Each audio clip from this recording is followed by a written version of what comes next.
ஒரு உரையாடுறாரு. அது ரொம்ப முக்கியம். உலகத்தின் தலை சிறந்த 10 பேச்சாளர்ல மாவோவும் ஒருவர். நீங்க வேணா பாருங்க. அதே மாதிரி சேக்கோராவை பத்தி, நம்ம ஹிட்லர் பத்தி நான் சொன்னேன் இல்லைங்களா, ஹிட்லருடைய பேச்சு என்பதை நீங்க யூடியூப்ல போட்டு பாருங்க. 3 அல்லது 4 வரிகளுக்குள்ள உங்க ரத்தம் வந்து மூளைக்கு ஏறிடும். உங்க எலும்புகள்லாம் அப்படியே உடஞ்சி தூள் தூளாகும். உங்க அப்படியே நரம்புகள்லாம் பின்னி பெடல் எடுத்துரும். அந்த மாதிரியான ஒரு பேச்சு பேசக்கூடியவன். யார் மாதிரி சொல்லணும்னா, நம்முடைய வேலாயுதம் சொன்னார் பாருங்க கொஞ்ச நேரத்துக்கு முன்னாடி, சீமான் இன்ட்டு 100 மடங்கு கணக்கு போட்டிங்கன்னா அது வந்து ஹிட்லர். அவ்வளோ பெரிய மோசமான வசீகரமான ரெண்டும் கலந்த ஒரு பேச்சாளர், உலக தலை சிறந்த பேச்சாளர் ஒரு ஆள். இப்போ மாவும் அது மாதிரி மிகச்சிறந்த பேச்சாளர். லட்சக்கணக்கான மக்கள் இருக்கிறாங்க. நான் வீடியோ பார்த்தேன், கடல் அலை அப்படியே அலை உருது பார்த்தீங்களா, அது மாதிரி அப்படியே அலை உருது அந்த தலைகள். அவர் பேச பேச அதை அங்கீகரிக்கிற கூட்டமாக அப்படி ஒரு ரசிகரமான மிக உயர்ந்த மிகச்சிறந்த ஒரு பேச்சு வருது.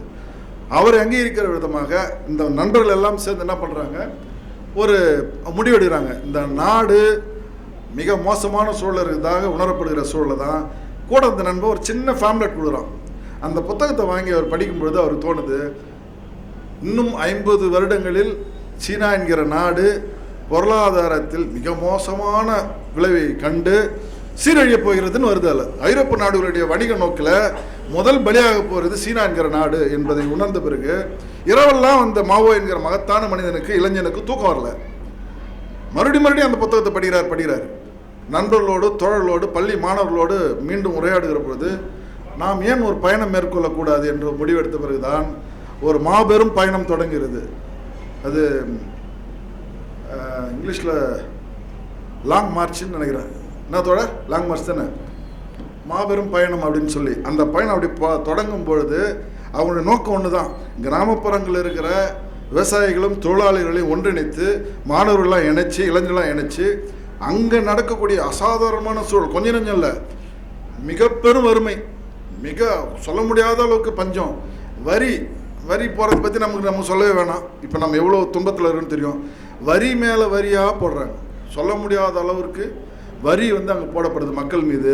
அதனுடைய துன்பம், துயரத்தை தாங்க முடியாமல் மக்கள் வேறு கிராமங்களை நோக்கி போகிற, தற்கொலை செய்து கொள்கிற அளவிற்கு இருக்கிற சூழலை தான் இவர் அந்த பயணத்தை மேற்கொள்கிறார். எல்லா இடங்களிலும் தொடங்கும் போது ஒரு 100 அல்லது 200 தோழர்கள் மட்டுமே தொடங்கி அந்த பயணம். அது வழியில் லட்சக்கணக்கான திரள்றாங்க. அங்கங்கே விடுதலை செய்து கொண்டே அது 1 வருடம் கழித்து அந்த காடு, மலை, ஆறுகள் எல்லாத்தையும் கடந்து, பனிமலைகளை எல்லாம் கடந்து லட்சக்கணக்கான மக்கள் புறப்பட்ட அந்த மகத்தான பயணம் மக்கள் சீனமாக மலர்ந்த 1 வருஷம் ஆச்சு. அதுக்கு மலர்ந்த பிறகு எஞ்சி இருந்தது வெறும் 3000 அல்லது 4000 பேர்கள் மட்டுமே இருந்தாங்க. அப்போது லட்சக்கணக்கான உயிர்கள் ஒரு நாட்டிற்காக தன் உயிரை தருவதற்கு தயாராக இருக்கிறார் என்றால், ஒரு மகத்தான மனிதனின் சரியான நேரத்தில் புரிந்து கொண்ட மிக உன்னதமான ஒரு உரையாடல், மிகச்சிறந்த உரையாடல், மக்களோடு பேசுகிற உரையாடல் தான் அந்த இடத்தை வந்து அவர் அடைய முடியுது. இந்த மாதிரி அசாதாரணமான இன்னொரு சூழல் அதே நேரத்தில் தமிழ்நாட்டில் நடந்தது. தமிழ்நாட்டின் இந்தியாவுடைய கடைகோடி இதுவான கன்னியாகுமரி, கேரளாவும் இணைந்த அந்த தென் திருவிதாங்கூர் என்ற பகுதியில் அப்போ வந்து ஒரு 100 அல்லது 150 வருடங்களுக்கு முன்னால் பெண்கள் வந்து மேலே மாறாப்பு துணி போகிறது மிக பெரும் தவறு. அது போட்டிங்கன்னா அது வரி.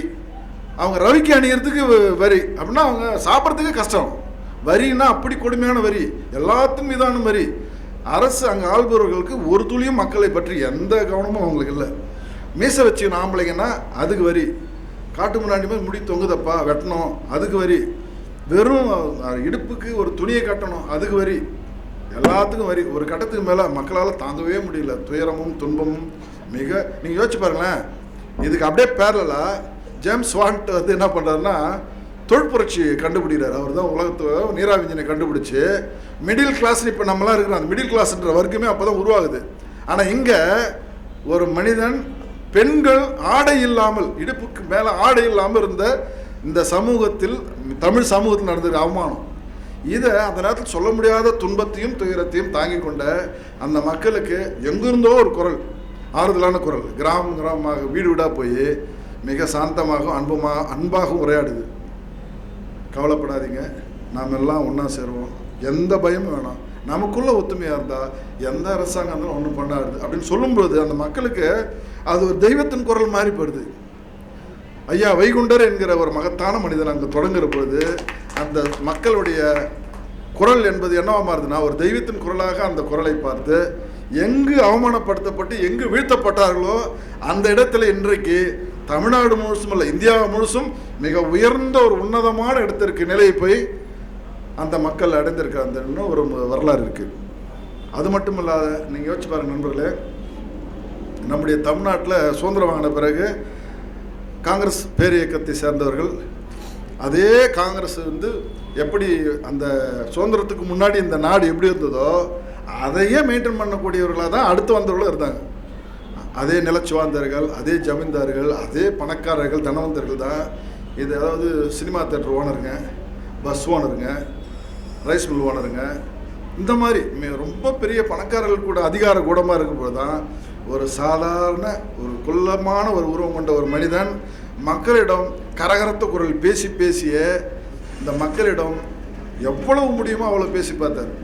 பேசி பேசி பேசி தமிழ்நாடு முழுவதும் சுற்றி ஐயா ஐயா என்று அது அதிகாரத்தின் குரலாக இருந்த இடத்த உடைச்சி அண்ணா அண்ணா என்று பேச வைத்தார் பேரறிஞர் அண்ணா. அவர் தான் இன்னைக்கு இந்த இவ்வளோ பெரிய ஒரு இடத்த இந்த தமிழகம் அடைந்திருக்குதுன்னா அந்த மகத்தான ஒரு குள்ள மனிதன் பேரறிஞன் அண்ணா என்ற ஒரு மகத்தான மனிதன் உருவாக்கின அந்த உரையாடல் என்பது மிக முக்கியமானது. அதை போலவே நாம் எல்லோரும் நிறைய உரையாட வேண்டியிருக்கிறது. யோசிச்சு பார்த்தோம்னா